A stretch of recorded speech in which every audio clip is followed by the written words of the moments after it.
Alright, it's lucky for that. I just cut the video, so I had to go and try to dig it out. Alright, and had 2 minutes of where we were already having a bunch of dead air time, so I had to cut a bunch of stuff out, but we found it. Alright, so as we were talking about, alright, he that leadeth in Revelation 13:10 it reads, he that leadeth into captivity shall go into captivity.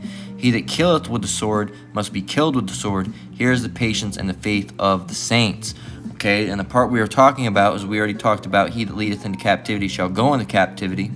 Alright, we were touching on he that killeth with the sword must be killed with the sword. Alright, and the one who's done the most killing, as we were mentioning, is Esau Edom. And then, of course, that's when I had that video come to mind that I scrambled for. Alright, wasted 2 minutes of time. It was actually more than that, but I cut it down. Alright, and I ended up finding it. Alright, it's from a brother called Fisher Turned Hunter 5.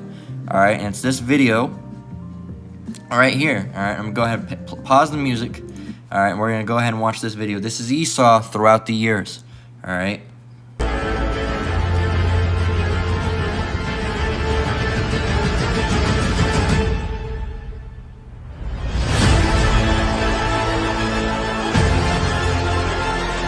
Sometimes make him look a little Middle Eastern, but, you know.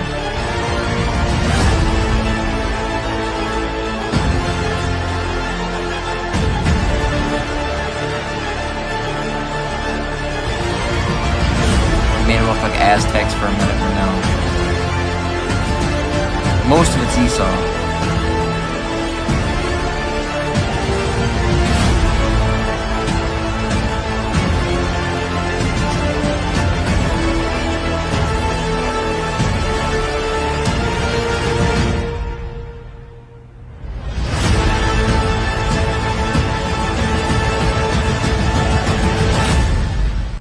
How it'll end, nuclear war. Alright, so there you go. We'll watch it one more time. And there's some things that were off, Egyptian stuff for a little bit. But for the most part, it gets it right.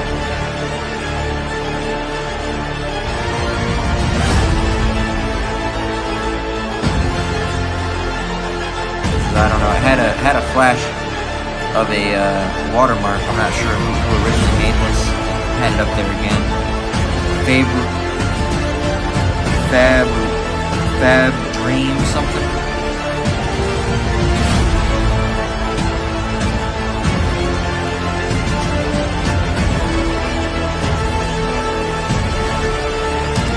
Yeah, so, you know, you can tell this is not by, you know, someone, you know, the brother posted it, but this wasn't made by someone, you know, biblical, because really what it would have started with, you know, it would have started with stuff like that and, you know, Cain, all right, as well. All right, Cain would have definitely been on there killing his brother. So, going back to the scripture and reading it all entirely, he that leadeth into captivity shall go into captivity. And who's the one that's done the most, lead it into the captivity the most? The main, what's the word I'm looking for? Let me see if I'm using this word right before I look like a dumbass and use it. Let me check. Give me a minute. Just type this in. Let's see.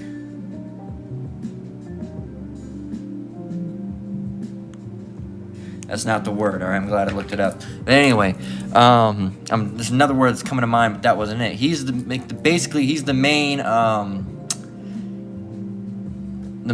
doer of these things, all right? He's the main one that, you know, benefited throughout slavery. Of course, you had Moab right there and Ham right there, but the main one who benefited from that was Esau Edom, because he was the one doing the most of it, all right? When you watch the movies and read about slave owners, who were they? They were white people, so-called white people, all right? And he that killeth with the sword must be killed with the sword. And who's the one doing the most killing? Esau. They love killing. They kill for fun. They kill for sport. They kill to kill. All right, they kill, you know, whenever they think about it. They just love to kill. It says, here is the patience and the faith of the saints. So once again, one all the way together. All right, Revelation 13:10. He that leadeth into captivity shall go into captivity. He that killeth with the sword must be killed with the sword. Here is the patience and the faith of the saints. So that's Esau Edom. Okay, that's Esau Edom. Okay, and here they are. We don't want. We don't. There's not a monetary value we can place on it. Well, there is a value that can be put on it. All right, there is a price to be paid. Okay, monetary, not so much, because what does the word monetary mean? Here, we'll get Australian Siri to chime in. Hey Siri, define monetary. Define the word monetary. Here we go. Define the word monetary. She had it up. She just didn't read. I had it on silent. Let me do it one more time. Define the word monetary. Monetary means relating to money or currency. There you go. Relating to money or currency. So there's really not a money or currency that can be placed upon it. Now, captivity, on the other hand, ooh, that's a little bit different now, isn't it?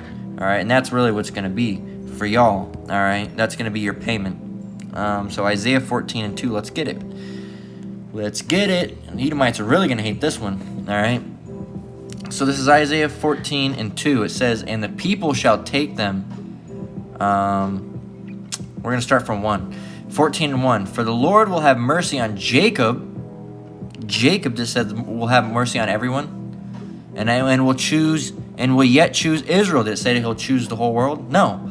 For the Lord will have mercy on Jacob and will yet choose Israel, and set them in their own land, and the strangers shall be joined with them, and they shall cleave to the house of Jacob.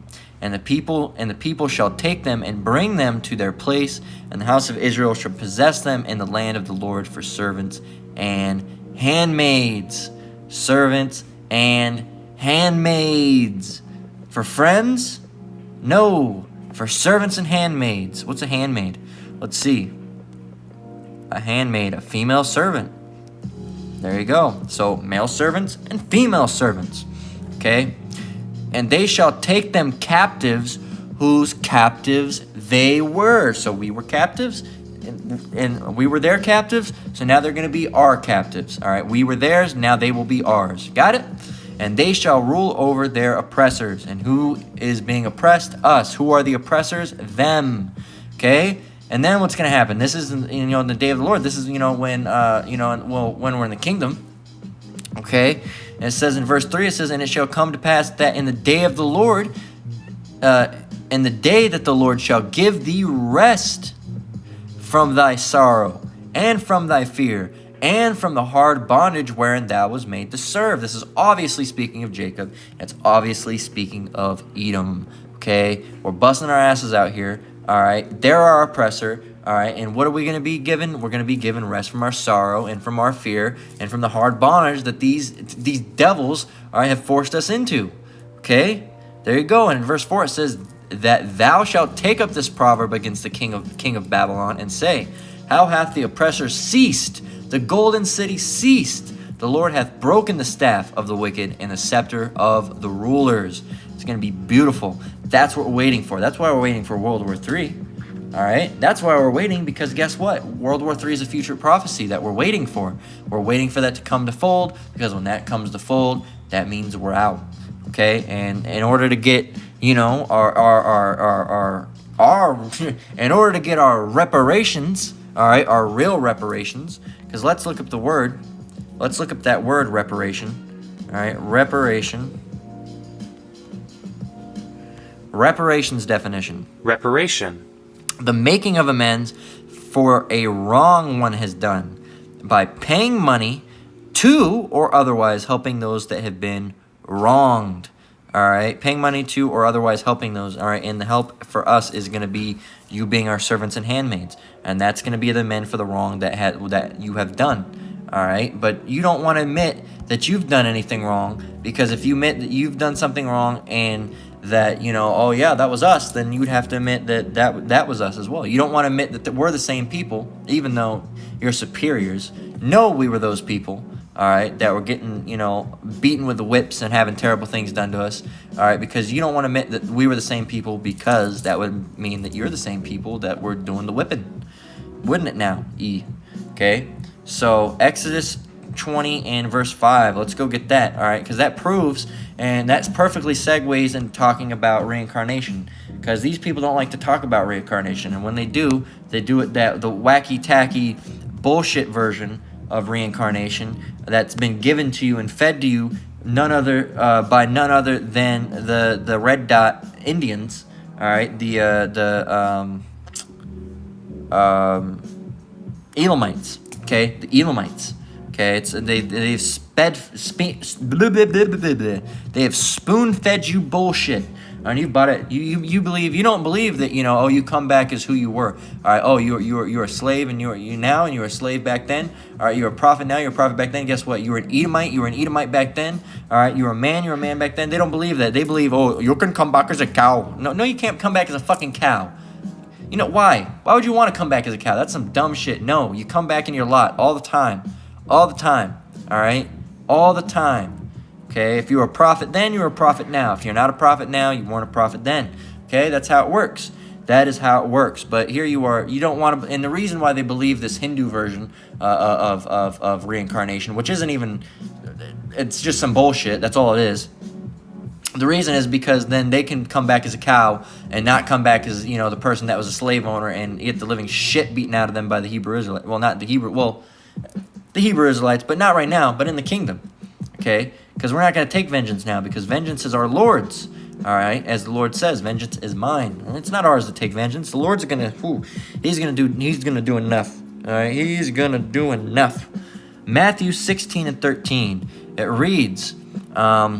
and this is proof of reincarnation. Let's read it. It says, when Yahushua came into the coast of Caesarea Philippi, he asked his disciples, saying, whom do men say that I, the Son of Man, am? He said, who are people saying that I am, right? And they said, some say that thou art John the Baptist, some Elias, others Jeremiah, or one of the prophets. Why would they say he was one of the prophets? Because you always come back in your lot. All right, and Yahushua was a prophet, so in his past life, he must have been a what? A prophet, okay? So in verse 15, it says, he saith unto them, but whom say ye that I am? In verse 16, it says, and Simon Peter answered and said, thou art the Hamashiach, the Son of the living power. All right, and then as you know, Peter went on to be, very blessed by the Lord. All right, as it says in verse 19, it says, I will give unto thee the keys of the kingdom of heaven, and whatsoever thou shalt bind on earth shall be bound in heaven, and whatsoever thou shalt loose on earth shall be loosed in heaven. Okay, so Peter was very, very blessed for that. Okay, so that also shows you during this conversation, why would Yahushua be asking what people are saying who he is? And if that was the case, why are also people saying, oh, he must be John the Baptist? Why? Because reincarnation was a concept. It was a concept already, you dummies. You're told, oh, reincarnation doesn't exist in the Bible. Yes, it does. You just have to have the spiritual eye salve to see it. If you're dumb, you're not going to be able to understand it. Okay? You're not going to be able to understand it. Okay? And it's also, I think, did we skip Exodus 20 and 5? I think we might have, but we can do it this way. Even if we did backwards, works perfectly fine as well. It works perfectly fine. Exodus 20 and verse 5. Okay, and because if you don't understand this, you'll think it's a contradiction. Okay, because the son shall not bear the iniquity of the father. All right, well, if you don't get it, if you don't understand what this is talking about in Exodus 25, that you'll say, oh, that's a biblical contradiction, because there's people that actually list so-called biblical contradictions. There's no biblical contradictions. You just can't understand it. Okay, you don't understand it. So this would be considered a biblical contradiction, but it's not. Not if you have the eyes to see and the ears to hear. Now shut up and listen, all right, and you might learn something. All right, it says, thou shalt not bow down thyself to them, because that's the other thing. Not that I'm, some excellent teacher, or I'm still very entry level. But the thing is, some of you people, you Christians, you don't want to listen, and for the fact of the matter, you can't listen, okay? You cannot listen, okay? So even though I made the joke of saying sit back and shut up and listen, you really, as much as you sit down and stare into the screen and listen, you're not going to get it, okay? So we did the previous verse. Speaking of when Yahushua was asking his disciples, all right, Matthew 16 and 13, asking him who people were saying he was. All right, but over here in 16, what happened here? I scrolled up all types of stupid. Give me a minute. But now we're going over here, and like I said, people would consider this a biblical contradiction, and it's not. It's not a biblical contradiction. All right. It's just something that a lot of you don't understand. Okay, you being you people that are not in this truth. It says, thou shalt not bow down thyself to them, nor serve them. For I, the Lord thy power, am a jealous power, visiting the iniquity of the fathers upon the children unto the third and fourth generation of them that hate me. But it says the son shall not bear the iniquity of the father. That's a Bible contradiction. That's not a Bible contradiction, all right? It's a mind contradiction for you. It's a stumbling block because you don't understand it, all right? If you sat down, if you're a Jake, if you sat down and listened, you might be able to get it, all right, if the Most High is dealing with you. If you Edomites, you'll never be able to understand the Bible because the Bible was never meant for you to get, okay? So what does it mean? It says visiting the iniquity of the fathers upon the children of the third and fourth generation of them that hate me. Why is that? All right, I thought the son shall not bear the iniquity of the father. Well, this is a little bit different, all right, because every third or fourth generation, that's when you're reincarnated. That's when you come back. That's when you're reborn, all right. There's no such thing as a newborn. There's such thing as a reborn, all right. No newborns, only reborns. There's no new thing under the sun, all right. Aren't we under the sun? That means we are not new either, okay. And hey, that's, courtesy of that breakdown to the apostles, all right, of Great Millstone. The ones you watch when you actually want to learn and not have fun and games, okay? So that, every third or fourth generation, all right, depending how fast the third or fourth generation comes, depending on how fast your specific family likes to procreate. If it's like rabbits down in your family, you'll be coming back quicker than someone who ain't be doing a whole lot of breeding like that, you know what I mean? All right, keeping it as PG as possible because, we're during Sabbath. And when I've opened up, I should have said Shabbat Shalom. So Shabbat Shalom. All right, got to throw that Shabbat Shalom instead of the regular Shalom on there because it is, it is Sabbath as well. So Shabbat Shalom to you brothers and sisters out there. All right, and you apostles as well, of course. All right, they taught us this truth, right? Double honors, of course. All right, if it wasn't for men like them teaching this, all right, and if it wasn't for Yahushai teaching them and them teaching us, we wouldn't have this, right? So all praise to Yahweh Shem Yahushai for giving us the apostles that we do have, all right. And a lot of people are negligent to give them honors, all right, and say, oh, you're praising men. All right, it says, what about it? Doesn't it say in the Bible they're worthy of double honors? What are you talking about? A lot of you people ain't got this Bible. You ain't got it. You don't understand it, all right? And that's why you can't understand reincarnation. And you Edomites, even if you do have a smidgen, and you're not going to get the full understanding, the Lord might let you understand a few things. You would never accept, even if the Lord did let you give you the ability, and the Lord's not going to do that with Edomites. He might give them certain things, such as like they might be able to be really good with telling you about nuclear war and stuff. But as far as spiritual stuff, they're not good when it comes to the Bible. But let's just say figuratively. All right, not that it means anything. You can throw it away because figuratively means bullshitly. All right, because it doesn't mean any good. Let's just say the Lord did, all right, for some reason let a heathen have an understanding about reincarnation. They'd still never admit it. You don't want to know why? Because if they admitted that, that would mean they're admitting to going into captivity, and they'd never want to admit that. All right, get it? Got it? So they'd never admit it, even if they knew, even if the Lord himself let them know, they'd never admit it. They'd take it to their grave. No, I don't believe it. I don't believe it. I don't believe it, even if they truly knew. All right? And that's how some of these Edomites are. Edomites know that they're Edomite, the high up ones. They know they're the Edomites. All right? They know they're Israelites. Will they ever admit it? Hell no. All right? Hell no, because when they admit that means they admit they're going into captivity. And really, they think they're going to be able to fight their way out of this. They're not going to be able to fight their way out of this. Spoiler alert on that one. All right, we have the book, we have the script, all right, most of it at least, all right, and the movie does not end that way, all right, ends with your downfall, E, all right, and the Lord wins that one, all right. Who wins World War III? Is it the Russians or the Americans? Neither, all right, it's the Lord, all right, Yahushai, that's who wins World War III, okay. So Exodus 21:16, it reads, and he that stealeth the man, stealeth a man, who does that sound like? And he that stealeth a man and selleth him, or if he be found in his hand, he shall surely be put to death. He shall surely be given, lots of riches, and he shall relax forever? No. He shall be guiltless? No. He shall be fine, and nothing shall ever happen to him? No. What does it say? He shall surely be put to death. Okay? No happy-go-lucky, no fun, no.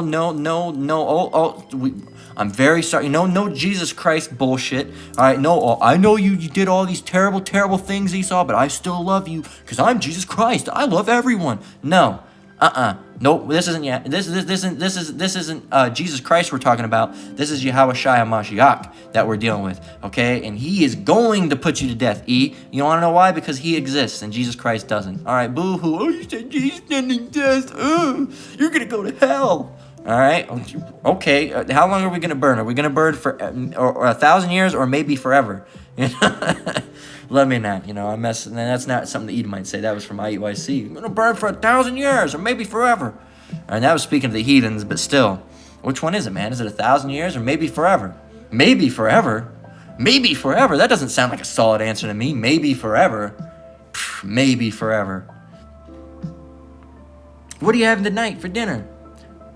Chicken or maybe steak.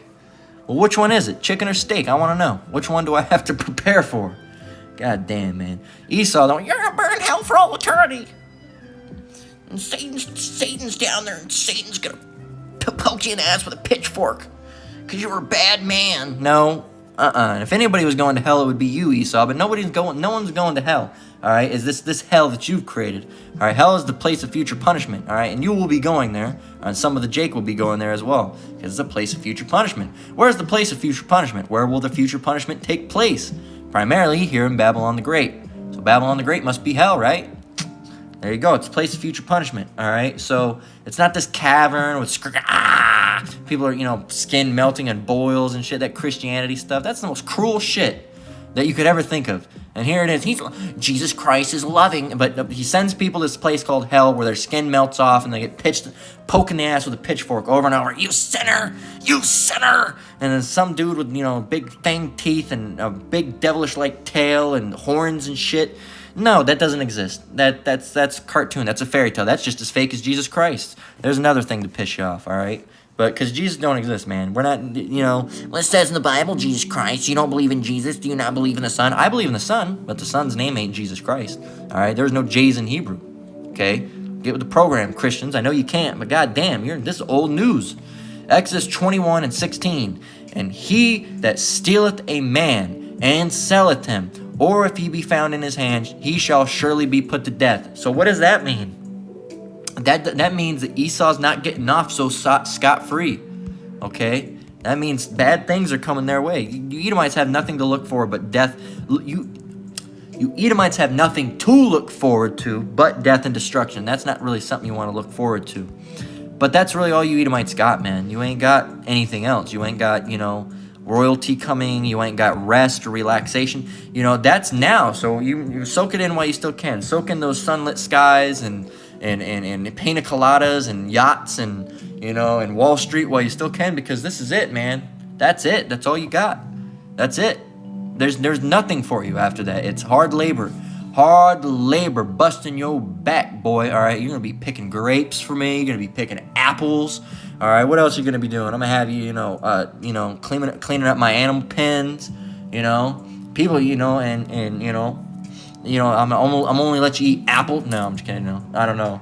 The only meal you're gonna get is apples, and they're only gonna be the ones that hit the ground. You can't touch the ones on the tree. Hey man, you're gonna have it bad. You're gonna have it bad. We mess around and say what we're gonna do, but it could be much more severe than we say, man. All right, we're not in we're in a spiritual mindset to this in a sense. All right, but we're not completely perfect yet. We're not in our perfect body. We're not in our perfect mindset. We're still in the flesh. All right, unfortunately, all right, the sinful ass flesh. We won't have that in the kingdom. So we'll have a completely righteous mindset. We won't be going off. We won't be sinning. All right, none of that. Okay, but rest assured, you Edomites are going to be getting whooped.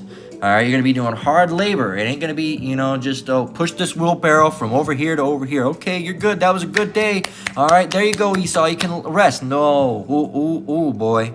Man, you're going to be tired. All right, you're really going to be red. Okay, from all that being out in that sun. You're going to have, blisters all over you. Please, no. Nope. And we're not going to have any mercy, all right, because of what you did to us. Okay, and we're going to be, that's not righteous. No, well, righteous is subjective now, isn't it? Because what you say is righteous isn't righteous. Because you say, oh, it's righteous. That's righteous. Well, that's not righteous. What we do is righteous, but you don't think it's righteous, all right? There's only one true righteousness, and that's the righteousness of the Bible, all right? And what's in the Bible is true, and you don't think that's righteous. So you must be the unrighteous. Correct? 2 Maccabees 7:31. And thou, Esau, you, okay, that has been the author of all mischief against the Hebrews, shall not escape the hands of the Most High. We're going to get our guns and we're going to shoot our way out of this one. Not this one. Not this one. Because we know you're going to gather together to war against him that sat on the horse. All right, Yahushua. We know you're going to try. All right, you're as that song, The Cranberry Zombie, with your tanks and your guns and your bomb. You're going to have all those things, your tanks and your guns and your bombs and your missiles, which I guess is kind of a bomb, really. You're going to have all the chemical weapons, and we're going to take them down. Get him. And guess what? You know who's going to be victorious? The Lord, not you. All right, all the bombs and missiles and nukes, nothing. Okay, do you realize how strong? Say if you tried shooting a nuke at the Lord, you could just look at it and just fizzles out and just falls. That's it. You're gonna war against this guy. Okay, not this guy. That's too informal. You're gonna war against the Lord. Okay, this grand scale of power. Okay, you're gonna try. All right, I don't even like to try war against, because it's not gonna even be a war. All right, if you doing that is a war with the Lord, then me going and getting a piece of cornbread out of wherever I have it is a buffet. Okay, if you going against the Lord is considered a war on your part, all right, we're gonna war. That's not even gonna be a war. If you're gonna attempt to war, you're gonna shut that down quick. Boom, you're done. All right, nice try. Yep, that was real nice. All right, you tried to war against me with all the stuff that I gave you the ability to even have. All right, that's how it's gonna be, because guess what? The Lord was the one that gave you the missiles. The Lord's the one that gave you the guns. The Lord gave you all these things. If He didn't want you to have them, you wouldn't have them. If He didn't want you to be in this house right now, you wouldn't be in this house right now. Okay? If He didn't want you to have food in the cupboard, you wouldn't have food in the cupboard. If He didn't want you to have the wife that you're with, you wouldn't have that wife you were with. Everything is happening for a reason. Everything is set out. All right, and you Edomites think you did it by, we did it on our own accord. We built these guns. We made the turret. All right, guess what? If you wouldn't have even been able to figure out how to make something that shoots a projectile if it wasn't for the Lord putting that thought in your mind. Okay? So, nice try. Nice try, E. The Lord was the one that created all those things, but nice try. This is Amos 1:11. It says, "Thus saith the Lord, for 3 transgressions of Edom, and for 4 I will not turn away the punishment thereof." Because why? Because he did pursue his brother with the sword, and he did cast off all pity, and his anger did tear perpetually, and he kept his wrath forever. All right? Forever. Okay? Kept his wrath forever. That's how it went. So, why, and why is that? Let's cancel out of that. Why? What did he do? What's the Lord going to do? I will not turn away the punishment thereof. He's not going to. Why? Why is he not going to turn? Because he did pursue his brother with the sword. Because all you did was kill us, and you kill us, and you kill us, and you kill us, and you killed us. And then you put us to work, and then you killed us, and then you killed us, and then you put us to work. And then you put us to work, and then you killed us, and then you killed us, and then you put us to work. That's all you did. All right? That's all you do, Esau. You're a very unrighteous person. You're a very wicked person. All right? Let no what is it? No profane person is no one is profane as Esau. No fornicator. What is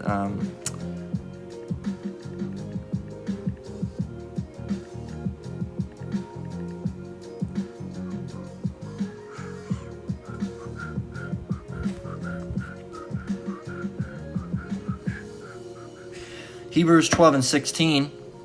We can grab it. We're right here anyway.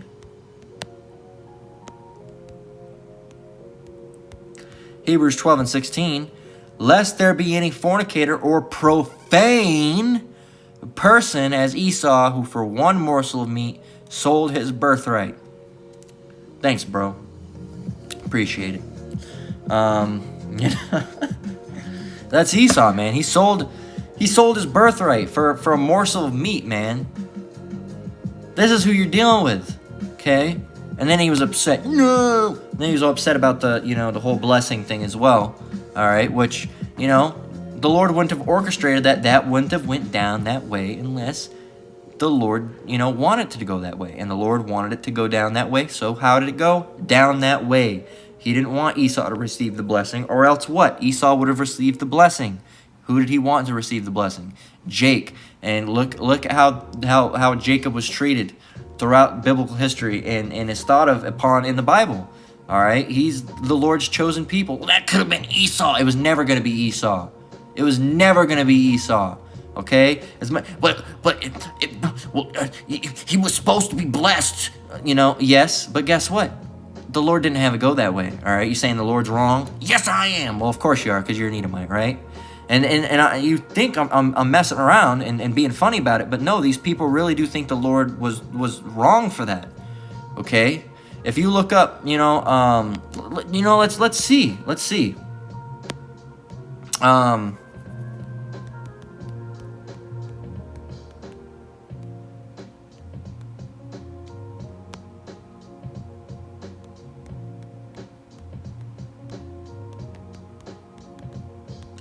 Look, you see these Edomites, man,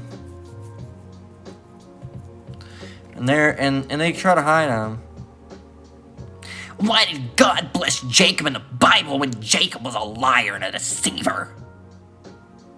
Every single one of God's chosen leaders were broken, sinful men. You know.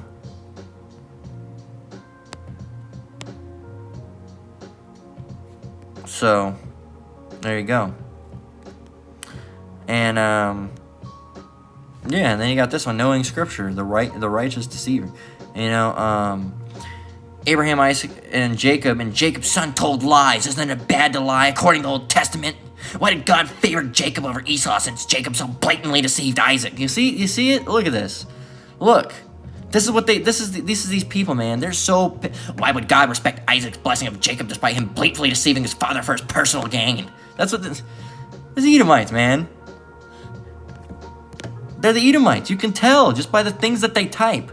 Why did he do that? So you're saying that God was wrong? Because that's who you call him. You call him God. He was wrong.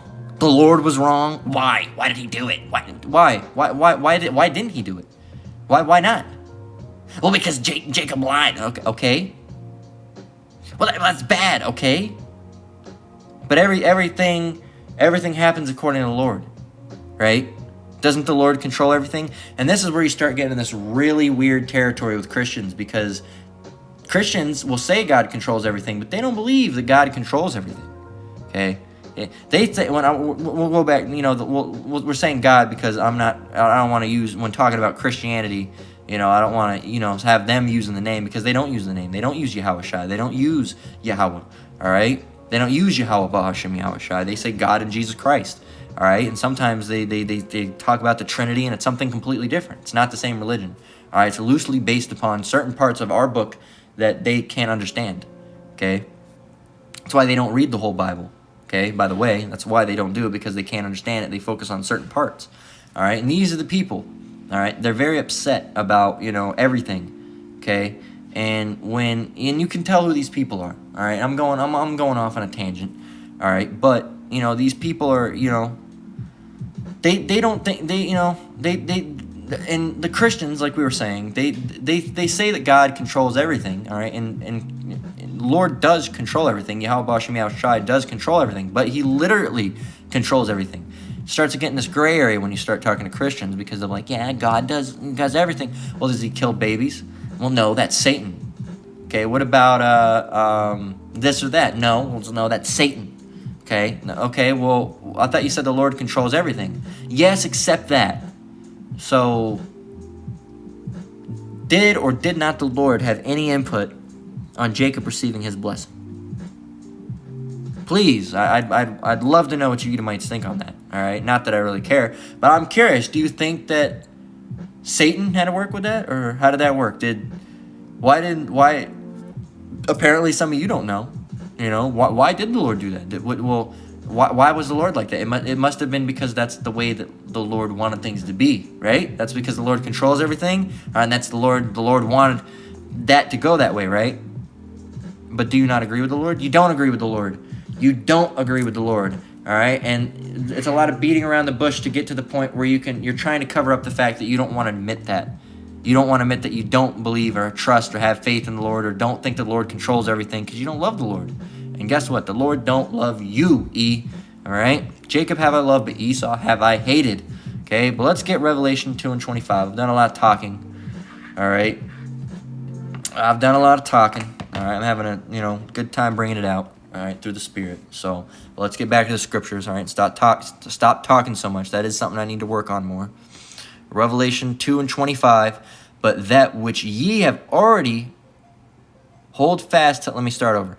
But that which ye have already hold fast till I come, and he that overcometh and keepeth my works unto the end, to him will I give power over the nations. The nations, who are the nations? The nations that aren't Jacob, all right? The heathen nations, all right? Amalek, Ammon, Ishmael, all right, Elam, so on and so forth. Verse 27, and he shall rule them with a rod of iron, as the vessels of a potter shall be broken to shivers, even as I received of my Father. Okay, so there you go. So what are we going to do? We're going to rule over them with a rod of iron. Okay, so there you go. And they shall be broken like a pot. And well, there's the other scripture. They shall be broken like a potter's vessel. All right, same. So it's the same thing. Okay, it's just a different wording. Okay, and he shall rule them with a rod of iron, and as the vessels of a potter shall they be broken to shivers, even as I received of my Father. Now let's go and see what they have in the.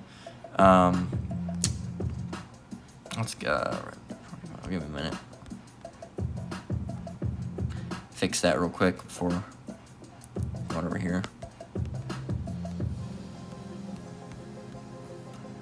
Let's see what it says in the Good News Translation. I had to go through here, the King James Version, so it links up, because these are both linked. All of these are linked. So I can go over here and it should automatically update.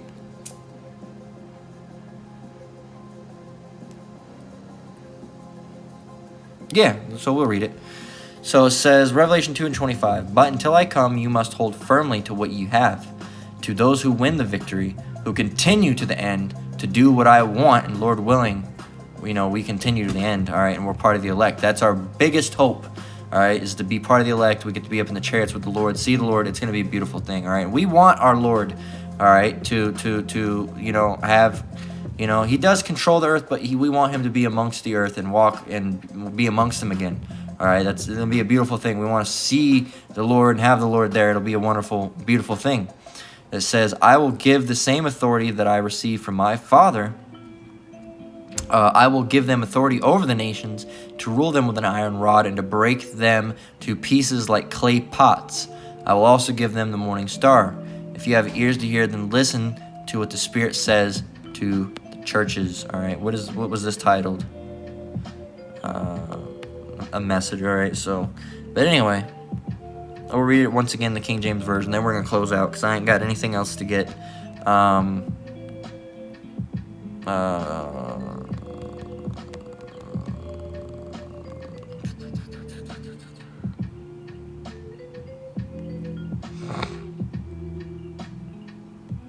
I'll actually close out with Psalms 2 and 8. So I didn't grab Psalms 2 and 8, did I? I sure didn't. Well, we're gonna grab it, Lord willing. All right, Psalms 2 and 8. Okay, so let's read Revelation 2:25 in the King James Version. Once again, okay, it says, but that which ye have already hold fast till I come. And this is in red letters, so this is speaking, Yahushua speaking.